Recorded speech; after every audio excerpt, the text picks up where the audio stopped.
SPD selaku guru pembimbing mata pelajaran sejarah Indonesia dan teman-teman yang saya banggakan. Perkenalkan, nama saya Naima Zakira sebagai moderator dan ada juga teman-teman saya yaitu saya Kayla Fitri sebagai penyaji materi. Saya Milana sebagai penyaji materi. Saya Dipa Satriasa sebagai penyaji materi. Saya Risa Putri sebagai penyaji materi. Rangkaian acara yang akan dimulai pada hari ini yaitu pembukaan, 2. Penyajian materi, 3. penutup. Baiklah, untuk membuka presentasi, marilah kita ucapkan basmalah. Bismillahirrahmanirrahim. Selanjutnya penyampaian materi yang akan disampaikan oleh teman-teman saya. Kepadanya dipersilakan. Baiklah, materi yang akan kami sampaikan yaitu tentang pengertian konflik dan pergolakan yang berkaitan dengan sistem pemerintahan. Sebelum kami membahas materi kami, di sini saya akan menjelaskan dulu apa itu konflik dan pergolakan yang berkaitan dengan sistem pemerintahan. Jadi, konflik adalah benturan yang terjadi antara dua pihak atau lebih yang disebabkan karena adanya perbedaan kondisi sosial budaya, nilai, status, dan kekuasaan, di mana masing-masing pihak memiliki kepentingan terhadap sumber daya alam. Selanjutnya yaitu pergolakan. Pergolakan adalah keadaan yang tidak tenang. Dan sistem pemerintahan adalah sistem hukum ketatanegaraan, yaitu mengenai hubungan antar pemerintah dan badan yang mewakili rakyat. Penyebab utama dari adanya konflik sistem pemerintahan yaitu ketimpangan antara pusat dan daerah. Selanjutnya pada slide pertama yaitu PRRI. Tokoh dari PRRI adalah Kolonel Ahmad Hussein, adalah seorang pejuang kemerdekaan Indonesia yang kemudian menjadi salah seorang pemimpin militer pemerintah revolusioner Republik Indonesia yang memberontak kepada pemerintah di pusat di Jakarta. Pada tanggal 15 Februari, Ahmad Hussein mendeklarasikan pembentukan pemerintah revolusioner Republik Indonesia di Padang, Sumatera Barat. Faktor yang melatar belakangi adalah kecemburuan pemerintah daerah terhadap program pembangunan yang dilakukan di Jakarta. Selanjutnya tokoh dari Permesta yaitu Kolonel Petrus Sumual, adalah salah seorang perwira militer yang berasal dari unsur Kelaskaran dan juga pemimpin Permesta. Beliau lahir pada tanggal 11 Juni 1923. Pemberontakan Permesta dilatar belakangi oleh kekecewaan terhadap kebijakan pemerintah pusat yang dianggap mengistimewakan Pulau Jawa dibandingkan daerah lain. Permesta juga ingin menyamaratakan bentuk keseimbangan ekonomi dengan cara desentralisasi atau otonomi daerah. Selanjutnya latar belakang dari PRRI dan Permesta, yaitu latar belakang dari pemberontakan ini adalah adanya hubungan yang tidak harmonis antara pusat dan daerah setelah Belanda mengakui kedaulatan NKRI. Hubungan yang tidak harmonis ini terkait otonomi daerah dan ketidakadilan masalah perimbangan keuangan antara daerah dan pusat. Pemberontakan ini juga terjadi karena adanya bentuk ketidakseimbangan ekonomi antara Pulau Jawa dengan pulau lainnya, sehingga PRRI atau Permesta memunculkan ide untuk menyamaratakan bentuk keseimbangan ekonomi dengan cara desentralisasi atau otonomi daerah.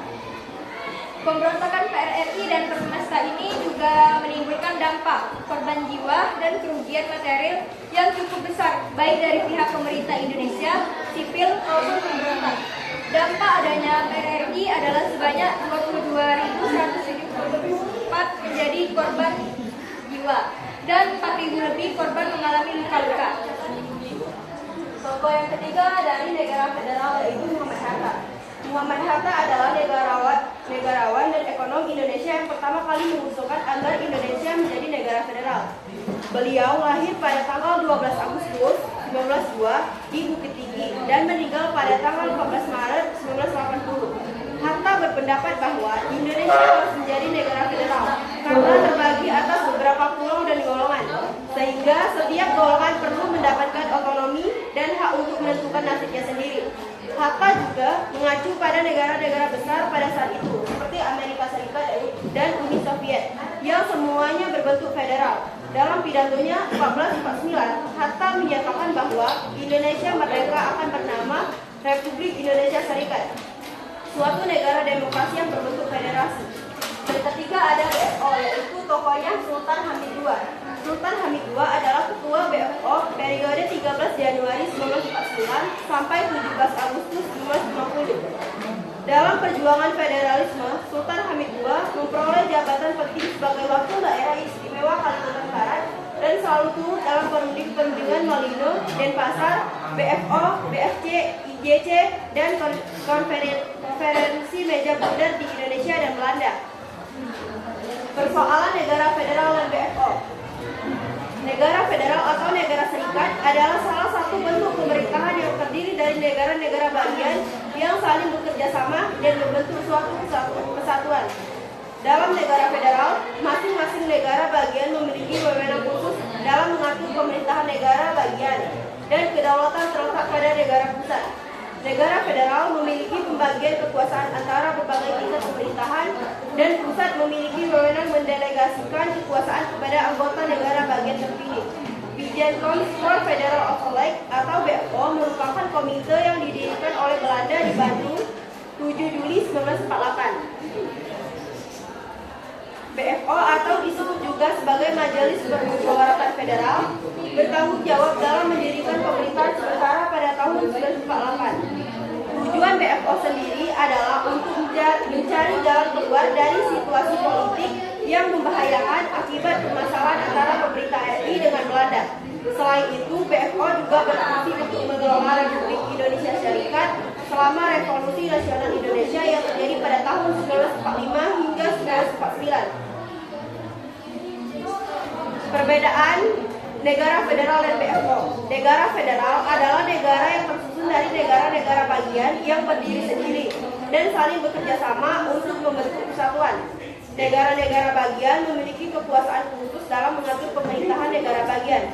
Negara BFO atau Bijen Council for Federal Overlay adalah komite yang didirikan Belanda di Bandung pada 7 Juli 1948 untuk mengelola Republik Indonesia Serikat atau RIS.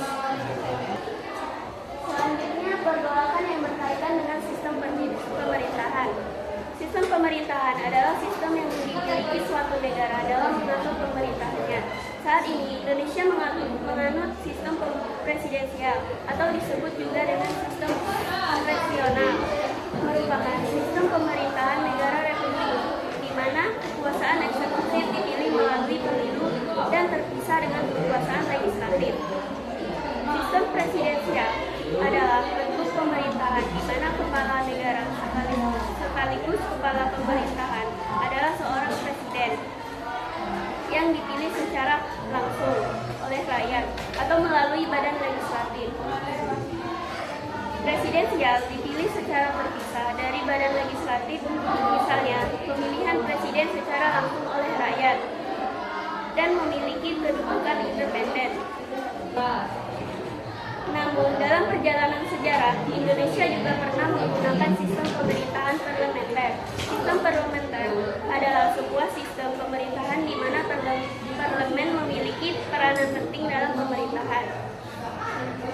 Parlemen adalah parlementer, yaitu kepala negara dapat dipilih secara tidak langsung atau melalui parlemen dan secara langsung atau bergantung pada sistem presidensial dan parlementer memiliki perbedaan dalam pemisahan kekuasaan antara eksekutif dan legislatif, serta dalam hubungan antara kepala pemerintahan dan parlemen. Sistem presidensial, pemisahan kekuasaan yang jelas antara eksekutif dan legislatif dapat mengurangi konflik antar cabang pemerintahan. Presiden tidak bergantung pada parlemen dan dapat membubarkan parlemen atas saran dari kepala pemerintah. Namun, sistem presidensial juga memiliki kekurangan seperti pemusatan kekuasaan yang dapat membuat presiden menjadi otokratis dan kurangnya kerjasama antara eksekutif dan legislatif. Sistem parlementer. Dalam sistem parlementer, kepala pemerintahan adalah adalah ketua atau salah satu kader dari partai pemenang pemilu legislatif yang mempunyai suara dominan. Hal ini membuat kepala pemerintahan selalu mendapat dukungan dari parlemen, sehingga kecil kemungkinannya untuk terjadi imobilitas atau deadlock. Namun, sistem parlementer juga memiliki kekurangan, seperti konflik yang sering terjadi antara parlemen dan pemerintahan, pemerintahan yang tidak stabil, dan kabinet yang dapat dijatuhkan oleh parlemen. Selanjutnya yaitu kesimpulan. Kesimpulan yang pertama yaitu potensi disintegrasi bangsa pada masa. Selanjutnya yaitu kesimpulan. Kesimpulan yang pertama, potensi disintegrasi bangsa pada masa kini bisa saja benar-benar terjadi bila bangsa Indonesia tidak menyadari adanya potensi semacam itu. Karena itulah kita harus selalu waspada dan terus melakukan upaya untuk menguatkan persatuan bangsa Indonesia. Yang kedua, sejarah Indonesia telah menunjukkan bahwa proses disintegrasi sangat merugikan. Antara tahun 1948 sampai 1965 saja. Gejolak yang ditimbulkan karena persoalan ideologi, kepentingan atau berkait dengan sistem pemerintahan telah berakibat pada banyaknya kerugian fisik, materi, mental, dan tenaga bangsa. Yang ketiga, konflik dan pergolakan yang berlangsung di antara bangsa Indonesia bahkan bukan saja bersifat internal, melainkan juga berpotensi ikut campurnya bangsa